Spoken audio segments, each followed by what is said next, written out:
Welcome to Wood Talk. Now here are three guys who could do that too, if they had those tools. Marc, Shannon, and Matt. All right, it's show number 600. Big 600, you guys. We have nothing planned. Hey. Nothing planned other than a show. Now? We did, yeah. We got to 600. We could stop now. I think that's a good number to stop on.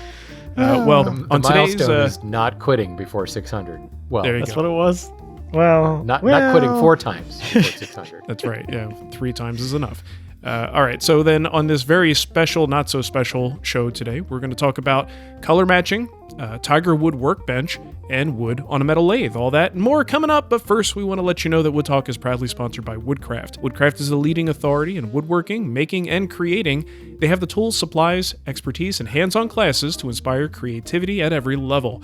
Learn more at woodcraft.com. and our show is also sponsored by the generous contributions of people like you. You and you and you and you. If you want to help support the show, you can do so. You can go to patreon.com/woodtalk and sign up to become a patron of the show.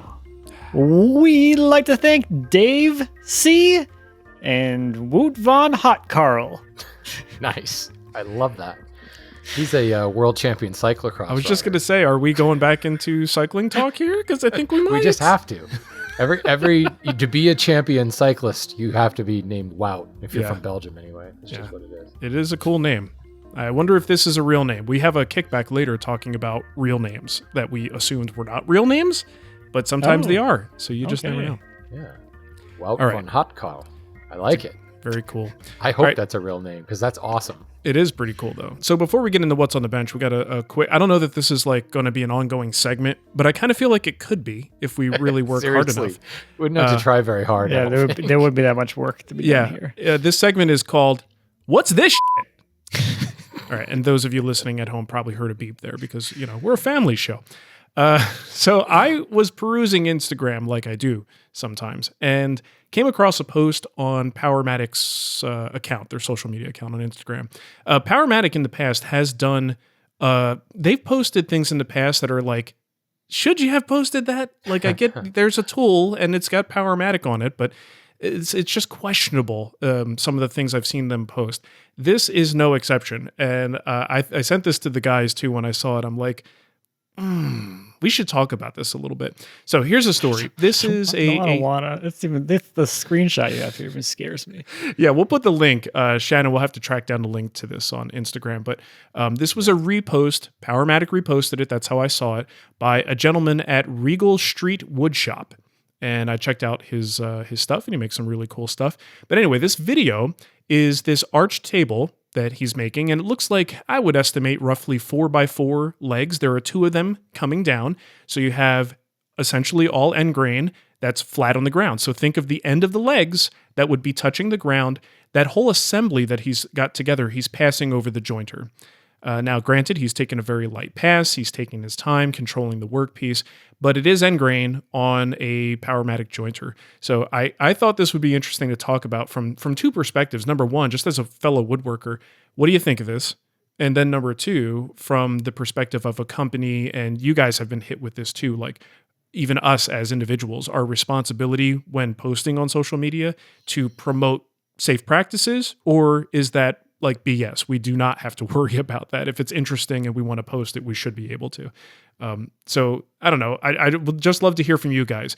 Would you make that? Oops, I'm so excited. I hit my microphone stand. Would you make that cut?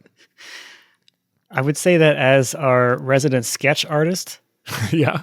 I would not make this cut. And I think that should speak volumes I to think what's so. going on here. It does to Seriously. Right. If Matt won't do it. Yeah, you will not. I would not. This is not something I would even consider doing. me. Yeah. What about you, Well, Shannon? I mean, well, I This don't scares have a the joiner bejesus anymore, out of me. but Oh, that's right. You wouldn't do this.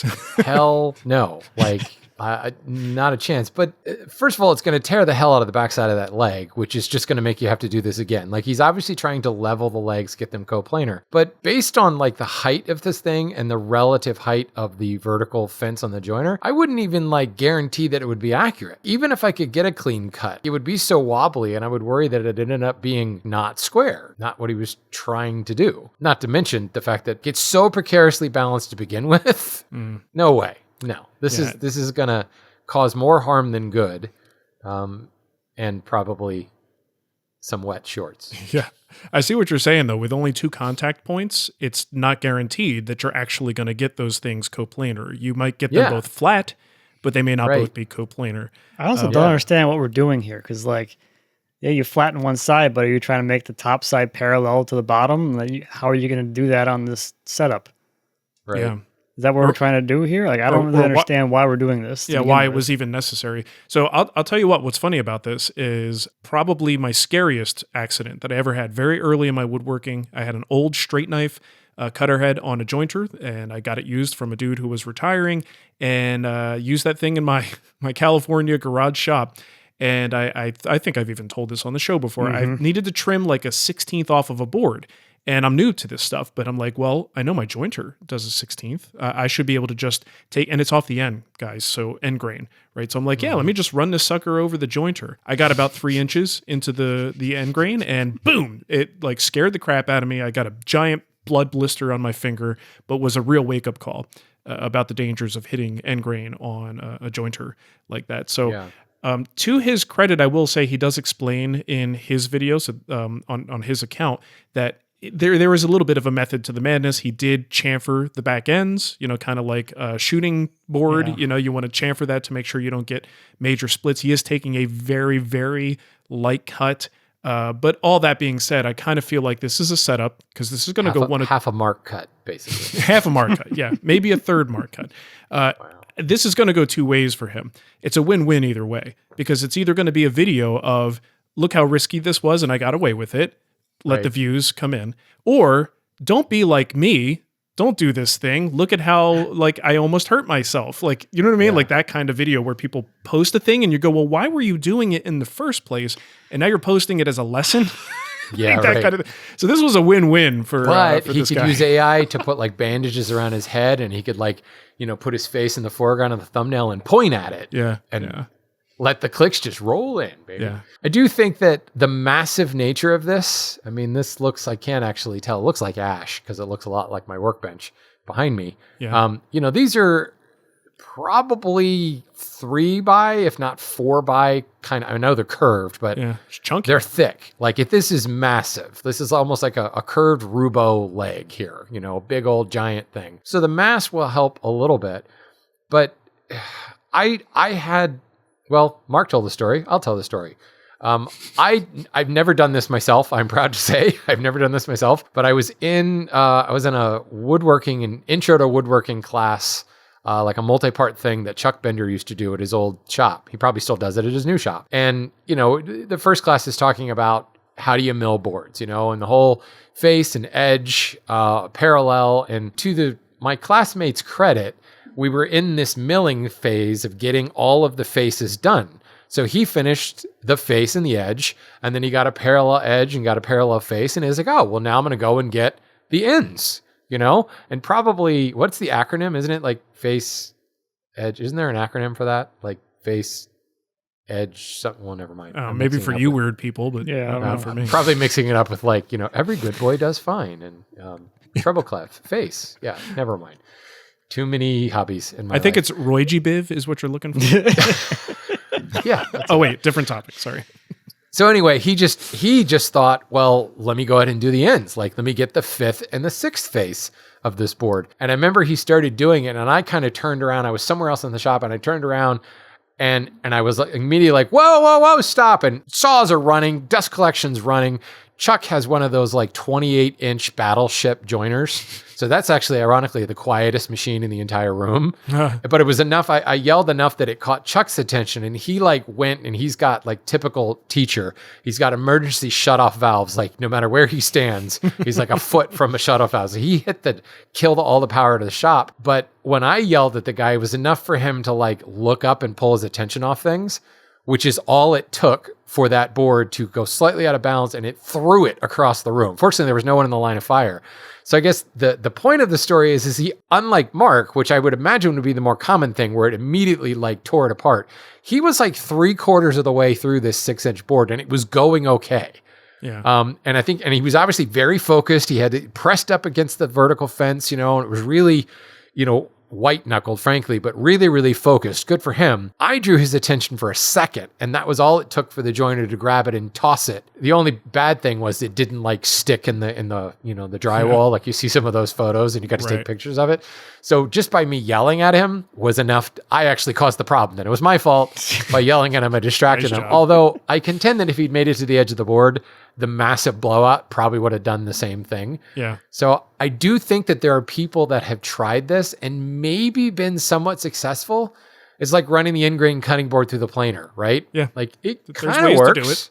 It like tore the hell out of the back end, but then I just cross cut it on the table saw. So I feel like a lot of people have done this because they're in that, like, I'm joining the face. Now I'm joining the edge. Now I'm going to move to the end, Yeah. Especially on pieces, that are thick and have substantial end grain, it becomes another face to some people, right? I'm thinking about this going like, you're absolutely right. The heft of this thing really can help him in this situation. And where people don't realize with Kickback on situations like this, and also flush trim bits is another one, where you get in the most trouble is if you have any kind of chatter or you move away. This goes back to the reason that guy had the problem he did that you described, Shannon, is if you lift up on that piece and then drop it back down on the cutter head, boom, you're done. And by lifting up, I just mean just a tiny, tiny bit or a hesitation. So same thing, most of the time when you see someone get a big ass kickback at the router table, it's because they're not doing a smooth, continuous amount of pressure on the bearing and they wrap it around. Maybe they adjust their hand position and go back in, and that's when it bites. You got to maintain contact. So I'm going to give this guy credit for, where it's due. He pulled it off and he clearly has confidence in that technique. And I wish him the best of luck. But I do fear a little bit about, other people seeing this and thinking that's a good idea. I think that's the biggest thing here. Do we know what kind of cutter head is in this joiner? And I'm going to hope it's helical. Yeah. Well, as someone who's never used a helical head joiner, like when I had a joiner, I don't think they made helical heads for joiners, certainly not 6-inch joiners. So I've never actually used a helical head joiner. Even the joiners I've used in some cabinet shops are still, they're the battleship ones with a big 22-inch, 24-inch knife. So would that make a difference? Would you be less prone to having kickback if you had a helical head on this? So. I would think so. But yeah. The cutting action is different. It's less of a shearing, of a smacking into the end grain until it makes its way through and cuts it. But like what Marc was saying about like any little bit of chatter, starting this cut would be terrifying with the way that grain is oriented. Oh my God. Like that down. Like if you have any chatter at that very moment in the beginning, why would you it's going to ruin the whole leg. It's going to take that whole corner right off. The joiner at that point. Absolutely. Wow. Yeah. And reading the comments, there were a few suggestions of what he could do as an alternative to this. And a track saw was suggested as one of them. And that would solve the coplanarity. Is that how you would pronounce that? I mean, he's taken off such a small amount. Can't you just sand it? Yeah. There are certainly hand Unless methods. he's doing like 8,000 passes on here. Assemble it and hang the log leg off the table, or put them up on shims and sand it, or use a flush trim saw, or I guess it depends on what he was trying to do.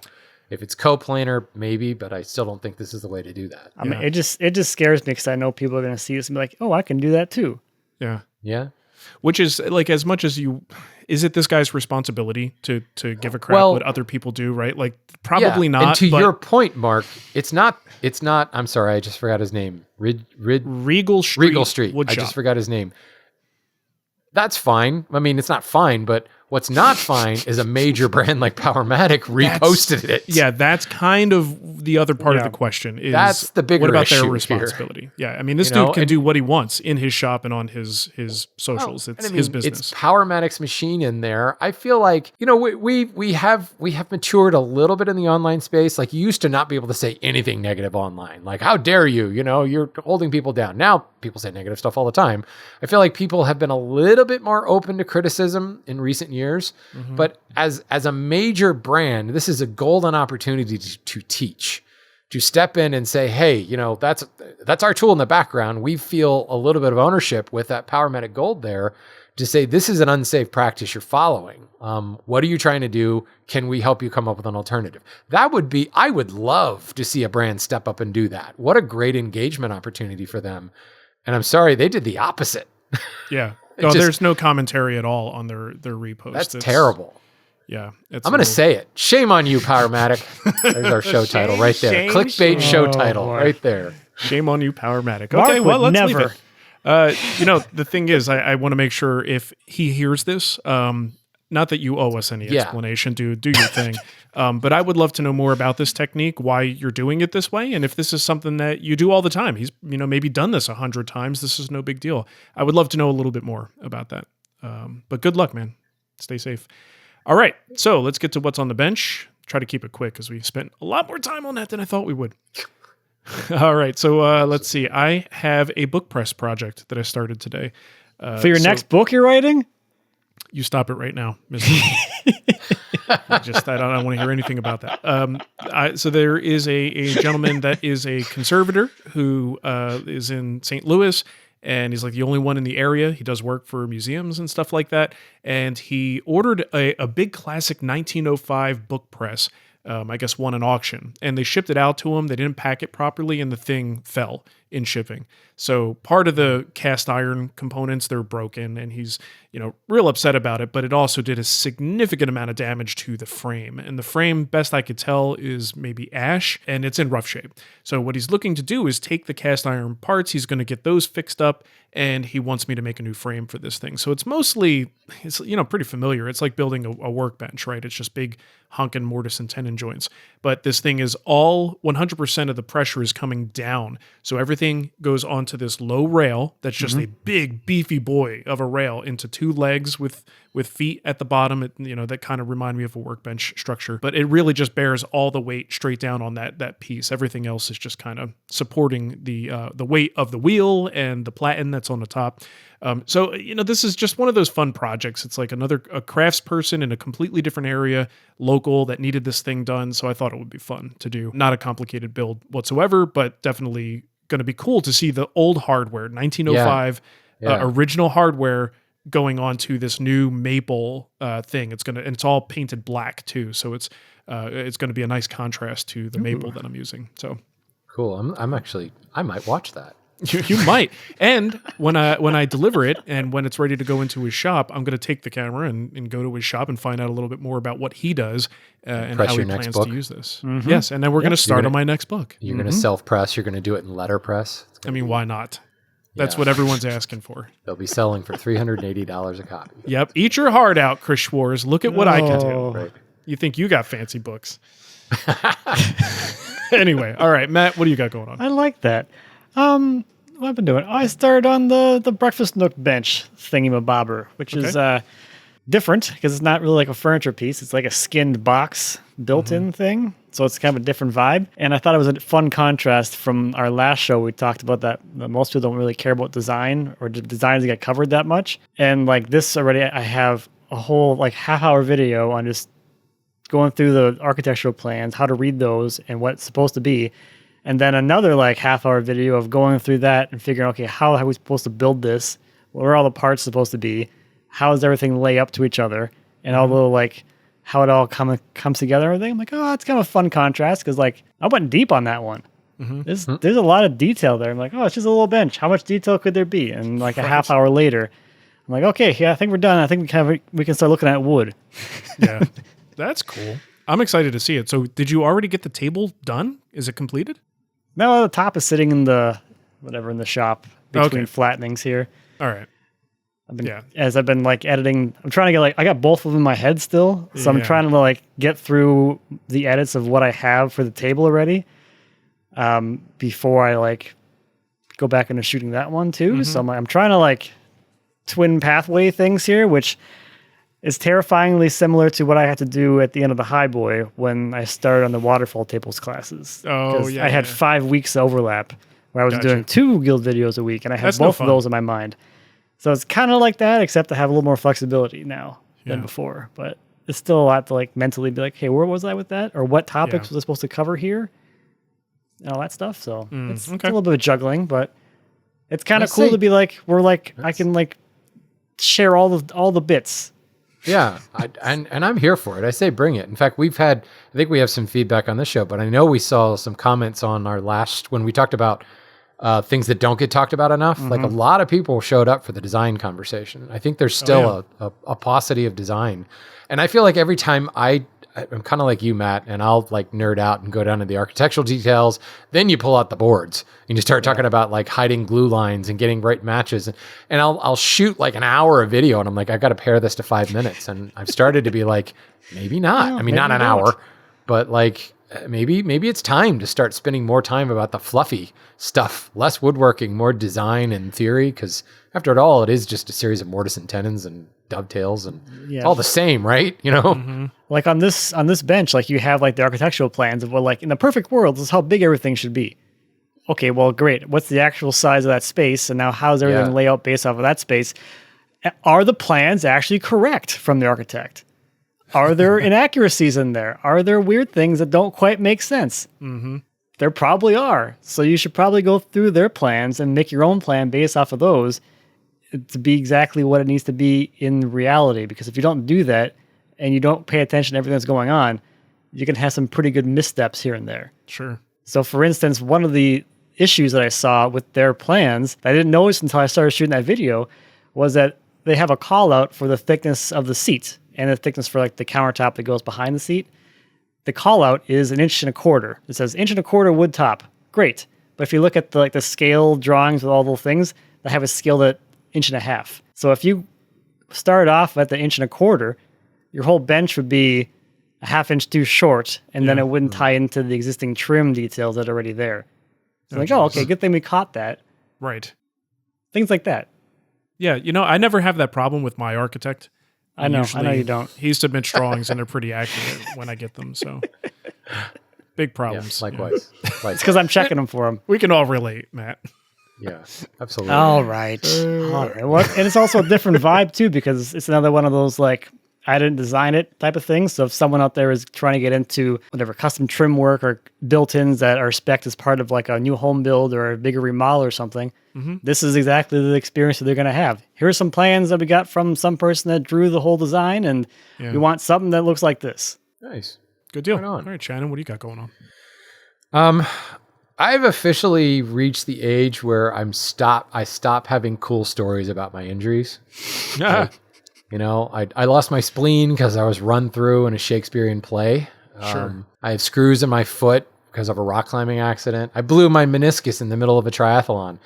Well, I was doing a hand sawing, like one-on-one consult with a hand tool school member over Zoom the other night. And we were specifically tackling the idea of sawing bench legs, like Rubo size 6x6 bench legs, and getting a square cut, and where you take a cut and you wrap that saw cut all the way around and kind of cut out the middle. Because of where I work, I do happen to have some scrap thick stock like that. So I had like you do.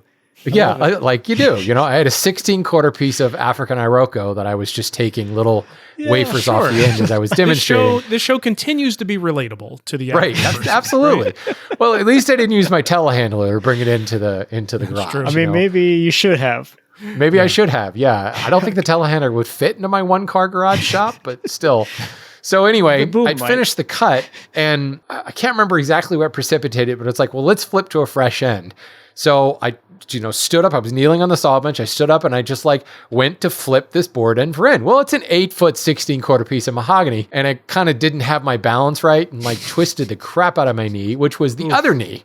So the good news is the meniscus has healed nicely on the left knee, but of course when I had MRIs, when I had they just went ahead and did both knees and just your right knee's not looking too good either. So I think I've officially torn the meniscus in the right knee simply by moving a board. I am that old now, apparently. It's the simplest I don't stuff, think it's as bad because the swelling, kind of was already gone down, but still it was for a week there, I'm like, are you serious? At least I tore the other one in the middle of a triathlon, and I could say, when I finished the triathlon. Now all I can say is I was moving a board. Welcome to that age. But a big board. At least there's that, board. Right? Yeah. Big, I feel better now. Long, thick board. Exotic, too. Bummer. Right before we're heading into cycling season, too.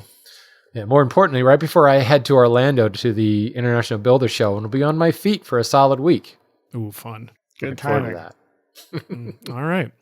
Well, we have some kickback. You guys have opinions and stuff you want to let us know about, and we're going to read some of those on the show. All right. I've got one here from Paul. While I don't have much experience using CAD for woodworking, I do a lot with it for 3D printing. Anyone stuck in limbo might want to check out FreeCAD. It's an open source, 100% free, and always will be. There's definitely a learning curve, but it can go toe-to-toe with pro-level CAD like SolidWorks. I highly recommend it for 3D printing, and I'm guessing it's more than adequate for woodworking too. There's a ton of learning content out there, both from the developers and the community. After listening to your last episode about Adirondack chairs, I might even try converting some old family paper plans into FreeCAD. Cool. Interesting. Good to know. All right. Well, it probably won't be free now that it's been talked about. Yep. Wait till it catches on. Yeah. Open source. Free forever, or maybe not. This is Kickback from our former birthday boy, Hamilton. He just wanted to call out that as someone who is new to the hobby, it's not just about finishing with wax being easier. It's also about safety. Starting out, it seemed like a lot of the other finishing techniques were much more hazardous for your health, and so I steered away for what seemed like a safer option. This is coming from someone who mixes their own photochemicals too, so while wax finishes are easier, it's also a safety concern. Yeah, and like your clock is ticking on the photochemicals, so you might as well be safe on the other side here. He said, I really enjoyed the talk on design as well. I come from an art background, so design is at the forefront of my process, whereas the engineering side of woodworking usually comes at the end due to the detriment of my projects. But I'm starting to get to the place where both are at harmony. Weird to think about it from the other side, though. I didn't realize that design took a back seat for most people. Interesting. Also, good Lord. Which episode was Shannon's nurse comment on? It's so ingrained in the lore of the show, but I haven't heard the origin of what he said to upset the nurse community. Can we please bring this up again? It's episode 503, appropriately titled Shannon Hates Nurses. It's right in the name. We hid it, very sneakily. Yeah, we were subtle about it. And probably if you searched around a little bit more, you might find it mentioned 17 or 18 more times. Yeah. I thought, it's almost like we have an anniversary show happening today. Yeah. If I were motivated and had enough time, it would have been cool to do almost like a glossary of jokes and running jokes and where they came from. We should get like a wiki going for something. Do we like know that. them all? Didn't we do one that was like a year after that, and we called it like Shannon's apology tour or something like that? I mean, that was been brought up so many times. Asa went on the apology tour. Oh, that's what it was. Oh, but I know we brought up the nurses, and you tried to save face a few times with it. That was a good show, Ace's apology tour. Yeah, I like that. That was good. Most people have no idea what that is now. The show that precipitated it was even better. They don't know Asa, and they don't know why he's apologizing. The vetting woodworking conversation. That was awesome. That was a good one. Imagine that, like getting that upset about that. I mean, I guess we get upset about really stupid crap these days, so maybe I can imagine it. We spent 15 minutes talking about a joiner technique. So yeah. So you guys remember last week, I believe it was, we had a patron whose name was, or a couple weeks ago, Dick Bigger Jr. Well, get a load of this. Get a load of this, Dick. I don't blame you for making fun of my name. I'm well used to it at this point. But I'd just like you to know that Dick Bigger Jr. was my given name at birth. I'm a farmer from Southern Illinois and really enjoy your show. My name is also a blessing sometimes, as I've even been interviewed on TV here in Illinois and have been invited to the Jimmy Kimmel Show, as well as others. Go ahead and Google it if you don't believe me. Anyway, to answer Mark's question, I'd say it's normal size, as he suspected. Nice. Well done, Dick. That's awesome. Well played. I feel a little bad because clearly Dick's had to deal with this for his life. This is good not for him in dealing with it. This is more than a boy named Sue situation, right? This is like he's probably a tough guy and could kick all of our asses. I love that he's been interviewed on TV. All I can think of is like, and here's the lighter side of the news. Like, how do you work that into the nightly news? Yeah. I could see it on Jimmy Kimmel for sure, but that's, absolutely. Pretty wild. It's like right after the water skiing squirrel. Yeah. There's an interview with a farmer. So this wasn't in our notes, guys, but I'm going to surprise you with this. Do you remember the father-in-law conversation last week? Yeah. Okay. Yeah. Ditch him or on YouTube, we got an update. Alex says his father-in-law, the whole drama thing, he says, to clarify, This is a new father-in-law. Remarry was a typo. That's right. Okay. Sorry for the confusion, but the banter was hilarious. Unfortunately, the drama continued. This is insane. Oh. Listen to this. He came over to my house for Christmas. I showed him the walnut in the mold, and I told him that I was ready to pour the epoxy. He goes silent, then says that he made a huge mistake. He doesn't want the table. He says it's bigger than he was expecting. I got a tape measure and showed him that it's the size that he requested. He says he's about to retire and doesn't know what he will do with such a big table. I was shocked. Everything we agreed to was all done verbally, no timeline, no contract, just a handshake and a check. Long story short, I find the funds to pay him the $4,000 for all the materials. Now I have a garage full of materials with no customer. I'm confident that I will make good use of the materials, but man, I wasn't expecting this outcome. Thank you, Matt, Mark, and Shannon. I'm taking your advice to heart. My wife is on board with your marital advice. Love the show. Wow. That's harsh. a bummer. Wow. Yeah. Man. Ooh. All right. Well, that's I don't even know what to say about that. I don't know. Yeah. There's no advice to give. I'm sorry to hear that, but that's a heck of an update. Sounds like remarry might be a better option, though. Yeah. Oh, hey, could be. did I say that out loud? I did. Yeah. Oh man. Well, you know who's not going to stiff you for $4,000? Dick Bigger Jr. Yeah. Dick Bigger Jr. That's right. He's a good old farm boy from Illinois. No, talking about Woodcraft. They'll gladly take your $4,000 if you want to spend it there, but they're not going to steal it from you. Won't take very long, based on my experience there. Woodcraft is absolutely the place to go, not just for tools and supplies, but also education. Did you know that they have free in-store demos, you guys? Right? They've got a couple coming up. Saturday, February 14th, 1 p.m. They have chip carving. They're going to show you the basic tools and techniques that you need to get started on your chip carving journey. And then also turn a baseball bat. Saturday, February 21st at 1 p.m. Get ready for spring training. I don't think people who are going to turn bats are actually going to use them, but that's just my opinion. Depends on how well that chip carving on Valentine's went. Yeah.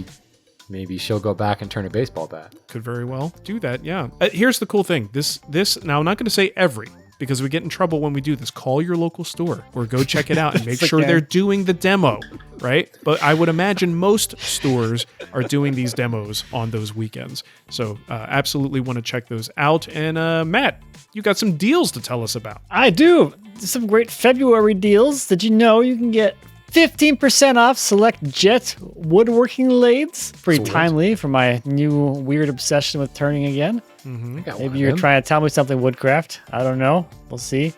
Also, 20% off flex cut tools and accessories in case you want to do some carving on your turnings too, or on your flat work. Carve wherever you want. Sure. I sense a pattern here. They're turning baseball bats and doing chip carving and selling lathes and carving tools. Seems like a theme. Almost I like makes that. sense. But Shannon, what are you gonna turn? What are you gonna carve on, Shannon? I don't know. Maybe I could save 40% on some Bolivian rosewood. that would be which I amazing. wouldn't recommend carving because holy crap, it's hard. They also have 40% off canary wood and Peruvian walnut, a species that I recently featured on the Lumber Update show. Oh, really? So- What episode? Self promotion. I Very couldn't nice. tell you. Oh, No idea. I was going to Sometime pretend to in go check it out. And how am I supposed to pretend to check it November out if I somewhere. don't know what episode it was? It's the one titled Peruvian walnut. That much I do know. Can't miss it then. Okay. Well, just head to your local Woodcraft. Of course, they've had the store locator on the site if you need to find where your local Woodcraft is. And you can also go to woodcraft.com. And I believe it's WT2026 is the code to get 10% off any regular priced item. And of course, exclusions apply. So thank you very much, Woodcraft, for sponsoring the show. And let's get to our questions. Okay, first one here I've got from Bob Elston. On your last show, you talked about woodworking topics that aren't beginner-friendly, and one of them was finishes. I was hoping to dig a little deeper into that, specifically toners. I mostly use clear coat finishes, but sometimes I need to tone a project like a tabletop to make the color more uniform. I have trouble seeing color differences, so I use RGB or hex values to identify them. The problem is knowing what color to add to correct it. It's a lot less straightforward than expected. That's interesting. Couple of things, and I'm just going to throw some stuff at you. Having worked in a refinishing shop, we did not go to the extent of having hex values assigned to colors. It was more like a little of this and a little of that, right? So what I'm going to tell you is just very generic information and a little bit of advice. Make sure you are using good lighting in your shop. The color temperature of your lighting can really impact the visibility of the colors that you're seeing. And also, if you have high quality lights with a high CRI, that is going to give you more accurate color rendering and make it easier for you to really see what the true color of these things are, because that can actually foul you up sometimes. The good thing about coloring, for the most part, is most wood and most furniture, I should say, is going to be somewhere in the red and brown and blonde sort of family, right? Just the natural color of the wood and how we typically enhance it with stains and things like that. So you generally are moving around those red colors. So things that we used to do all the time. Something was a little bit too red, we would add a little bit of green, right? So we would have green dye that we would, and you have to be very careful. You don't want to use a lot, but that tends to neutralize some of that red and make it a little bit more brown. And of course, if you have something that's brown that needs to be a little bit red, you could add red things to it, right? You can go into like the color charts and the color wheels to see how the colors play against each other. An orangey red finish, you want to pull it to more of a classic red, you could add a little bit of blue. I mean, that's the thing. You're going to have colors that are non-traditional woodworking or not traditional woodworking colors in your collection that are going to kick your color in one direction or another. If you have a color that's a little bit too cool and you want to warm it up, then you have amber dyes, yellow, oranges, and things that you can add to do that warming. And of course, anything that you want to darken, you've got your browns and blacks that you can add. I also want to mention the kind of material you use for this. So if folks listening, if you've never heard of a toner, think of a toner like a very diluted finish. It's going to probably have a little bit of finish in there, but it has color in it. So it's not quite spray paint, right? It's thinner than that, but you can add just little bits of color and layer them on. This is something that's very easy to do with lacquers. And when you do this, you have a couple different options. You can have things like, the little bottles of trans tint. You can have liquid dye formulations and things added to that, but you can also add pigments. So we used to always keep a whole array of colors of just pure pigment, the kind of stuff that they would use to mix up and make paint colors. But you could put that into your toners as well. So as you're building coats, you are actually layering color. And those pigments are much bigger color particles, so they are more intense, and they also will start to cover the grain. So this is how a lot of manufactured furniture will make up for using maybe different species in the same piece, or mix and matched from, just parts that don't look like they should go together. Well, you're never going to tell because they've used a pigmented finish on it that just builds color on top. You just barely see the wood grain, but it's under there. And I think that the pigments are a big part of that. So when you're mixing your own finishes, you got to have all these tools in your toolbox. You got to do a lot of experimentation and understand the relationships of the colors. Now, like I said, I've never done anything with like a hexadecimal value. I think that's very interesting. I don't know anything about that. I know it on websites and I know it on like computer language, but I don't know it in the shop. That's very interesting. So I don't know. I would actually love, Bob, I would love to hear how you're using hex values, because I'm the same way, right? Mark. Like, I was using them today in Photoshop. Like, I can imagine using hex values outside of a digital space. That sounds kind of cool. It does, indeed. Shannon, you put a link in there that I unfortunately, our audience may not even know who this person is. And it's kind of one of the reasons I put it in. So everything I learned about finishing and color came from Charles Neal. Rest in peace, Charles. He had an incredible DVD set. It's dating myself right there. It was called A to Z Finishing. I think it was like 10 or 12 discs. That has all been, thanks to his lovely wife, I believe, it's all been put on YouTube. And there is specifically a video that I will link in the show notes about finishing and color. And he talks about how to use a coloring wheel and how to use dyes and dyes for stains and kind of what Marc just said. How do you want to take it more red? How do you take it more brown? And he does show kind of how to use a color wheel. So if you're not familiar with Bob, there are some great color wheel products specifically for wood finishing. They're usually endorsed by people who make wood finishes. But they can actually be really beneficial. We've got a big one on the wall in our finishing shop that it's just nice to consult from time to time, because it's usually exactly what you're saying. Like, I wish this had a little bit more of orange, or if we could get it a little bit darker. And, sometimes getting it darker is exactly opposite what you think. To get that way. Color wheels are useful, but check out that YouTube video. And if you don't know Charles Neal, you're welcome. Yeah, he was a character, that guy. Charles is awesome. May he rest in peace. The other thing is, when we're talking about toners, keep in mind, colors look different when they become layered. It's a bad example, but kind of an analogy. There was a time when I was new to tattoos and I went into a tattoo shop. This was back in the day where like only the people who knew the artist could actually ask for a custom tattoo. I was just like, I'll take 1C from the wall, please. But I would look in this book and I'm like, Tweety bird, please. Yeah, just a Tweety bird on my Some bum. dolphins on my lower back. Yeah. How'd you know? Dang, Shannon, you've never seen me in my bathing suit. So I saw this one in a photo album, and I asked the artist, I'm like, this looks amazing. Why does this look so different? It's got so much depth. And he's like, it's a cover up. So there were already layers of color under this tattoo that you could never easily replicate with a standard fresh tattoo. So the point being, the layered effect of color, sometimes if you jump the gun and you try to get there in one shot, you may overshoot or you may go in a completely different direction. What you're trying to replicate is something that was done in multiple coats. So the color became a little more intense, but you haven't actually changed the hue.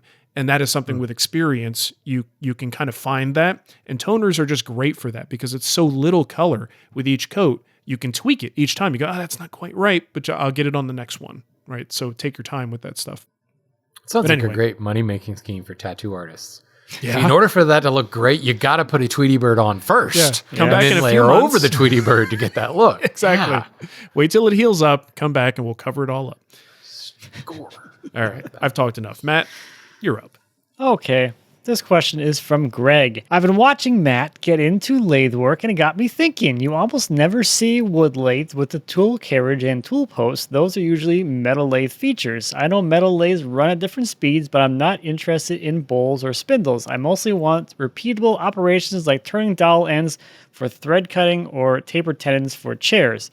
Am I crazy to consider a metal lathe for this? If any of you use a metal lathe for woodworking, are there any concerns beyond speed, dust, and added complexity? And are there any safety issues using a metal lathe for small diameter wood parts? I know turning gets expensive fast, and I'd rather not buy a full woodshop lathe setup just to find out a metal lathe would have been the better choice. Oh boy, this is a good question. I think I'm going to answer your question, the last question first, I guess. For what you're looking to do, you don't want a normal wood lathe. A metal lathe is exactly what you want. Because you're not trying to artistically make curves and like things happen like you would on like a wood lathe. You're trying to do repeatable small joinery stuff. Like you're going to get a perfect taper on a metal lathe with the cross slide and the compound. Every single time, completely repeatable, no matter what. Mm-hmm. You're not trying to do any kind of artistic turnings. You're not doing anything that normal people do on a wood lathe. So there is literally no reason for you to have a wood lathe. And as far as like lathes that have tool posts and cross slides and everything, those are gonna be like CNC wood lathes, which I don't think you're gonna want to buy either because you're not trying to make 1,000 of the same baseball bat. Yeah, those kind of things. That's a whole different realm of things than the typical wood lathes that you see. As far as metal lathes running at different speeds, not really. You can kind of get them at the same speeds as the wood lathes anyway. Especially if you get the more modern or the smaller capacity metal lathes, they're going to have higher RPMs on there for your smaller diameter parts. So you can get metal lathes that go up to 3,000 RPM, just like a wood lathe that you would maybe want for this kind of stuff. I don't think you're going to need a full wood lathe for this at all. And as far as like other things, dust, yeah, but you're not making any big parts either. So get your little dust hose and just keep it away from settling on everything. Maybe you look at putting a bellows on your lead screw. Maybe I wouldn't worry too much about that either. If it's going to be in your wood shop, maybe you just put a tarp on it when you're not using it so natural dust doesn't get into everything. I look at this like when I had the Bridgeport assembled, I could cut wood on there just fine. It's not really like wood, metal, aluminum, brass, whatever. It'll do the same operations to all those materials just fine. Wood is like the softest thing you could probably throw at that thing. It's probably more like in the plastic machining realm. So it's not like this is a novel idea either. A lot of the auctions that I've been watching lately, there are a lot of metal lathes in wood shops that have been converted for wood turning, whatever exactly that means. It's usually it's missing a bunch of parts or it has some bellows or some more protection on things. I don't think there's going to be any problems here at all, especially for what you're talking about doing. If that's actually true, I don't think you'll have a problem. If you actually have no interest in turning bowls or spindles or doing the hand tool stuff with the actual tools, I don't think you'll care at all. Okie dokie. You okay, Shannon? He's dead. Yeah. Somewhere else. He's meditating. No, sorry. I was actually reading my question, and for whatever reason, I didn't remember putting this in here. Oh, no? I know I did. Now I remember, but I was just like, I don't know what I'm about to say. Is this the Tigerwood workbench one? Yeah. Okay. Well, it took a while to get to it, so I didn't do anything to this. But this is a question from Amy. Shannon's getting fairly old. new. We got to check on him once in a while. Yeah, that's it. To Senior poke him, moment. Is he still awake? I haven't eaten for a while. All right, well, hurry up. Let's go. Anyway, Amy says, I'm fairly new to woodworking and wood turning. I use mostly power tools, but I'm starting to get into hand tools, and I want to build a small workbench that'll also be used for glue ups and assembly. Most benches seem to be made from laminated big box lumber, but I happen to have about 900 board feet of Tigerwood, mostly 1x6s. Is there any reason not to use that instead? I've got a jet hybrid table saw and most of the tools I'll need, but not a lot of joinery experience. So Tigerwood, especially if it's marketed to Tigerwood, that is primarily a decking material. Tigerwood is also known as Goncalo alves, where it comes from. Also happens to be one of the primary wood species that Phil Edwards of Philly Planes over in the UK uses to make his wooden planes. I have 4 of them. Fantastic wood. Of course I do. Yeah. Kind of a self-lubricating wood. It's fantastic for wooden planes. But the reason I bring that up is certainly, absolutely, use it as a workbench. In fact, the fact that your workbench may be smaller just means it's going to be heavier because you're going to use a really dense, very heavy exotic wood. Again, primarily used for decking lumber. I don't know the Janko hardness off the top of my head. I know it's above 3,000 foot-pounds. Does it really matter when it's above 3,000? Exactly what the number is. It's hard.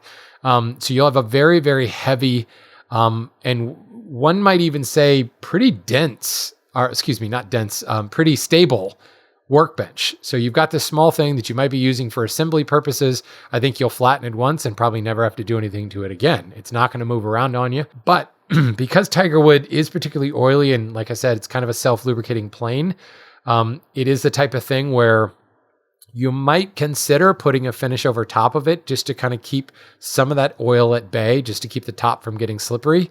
Tigerwood, particularly as a decking material, is very known for being very slippery when it's wet. So great thing to have for your deck that you're walking on while it's wet.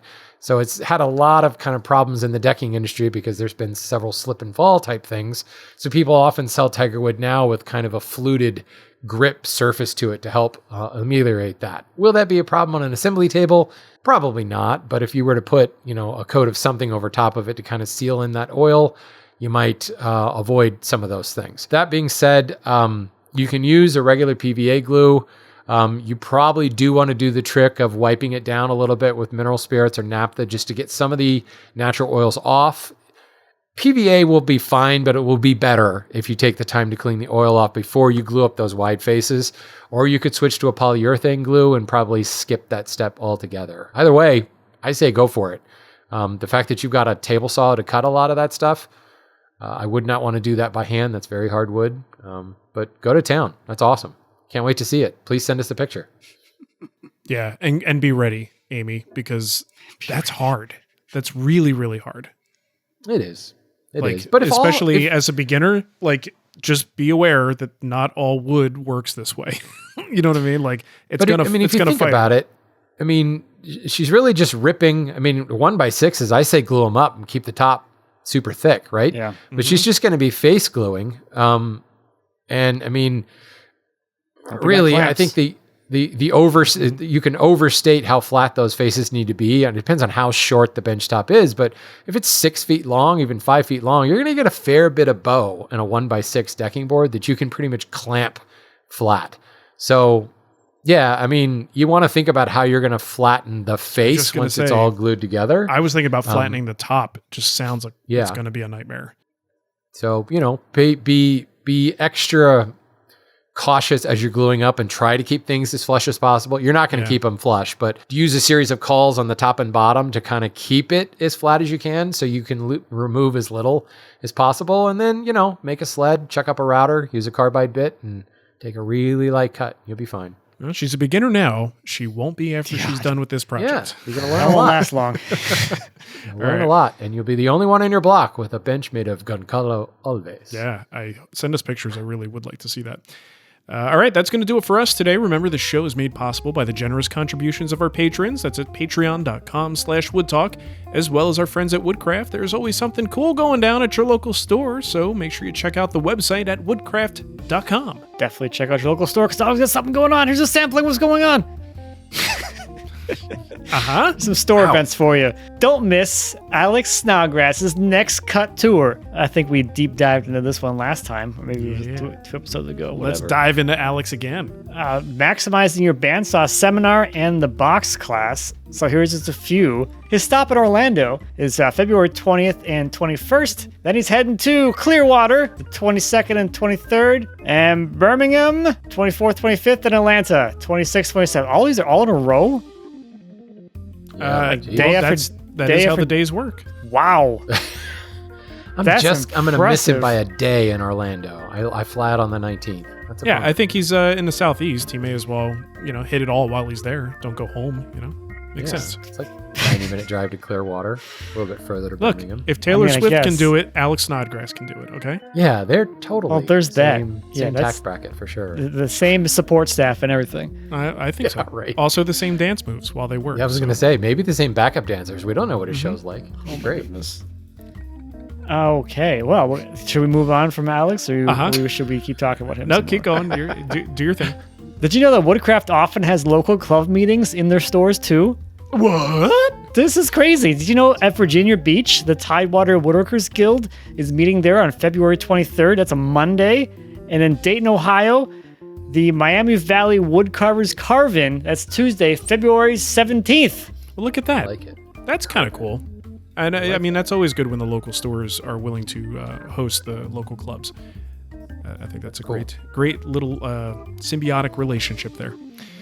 Lovely. All right. Well, I think that's Well, it. thanks, everybody. Thanks for your questions. Thanks for keeping this show going by sending us questions. So send us more questions, please, so we don't quit. It's show 600. It's a nice round number. We could possibly feel like quitting if you don't send in shows. Send in shows, send in Don't questions. send the show. We're not doing this show anymore. Send in some shows. That makes our job a lot easier. We could just record an intro and an outro Hey, and be with done. AI these days, I mean, that's practically good. Perfect.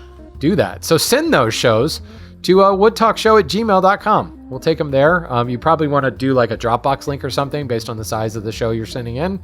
But yeah, whatever. We'll download it. We'll make it our own and won't give you any credit whatsoever. So yeah, keep them coming. Perfect. Thanks, everybody. That's how we do it. All right. Well, thank you for listening, everyone, and we will catch you next time. Bye. Bye-bye. Toodaloos.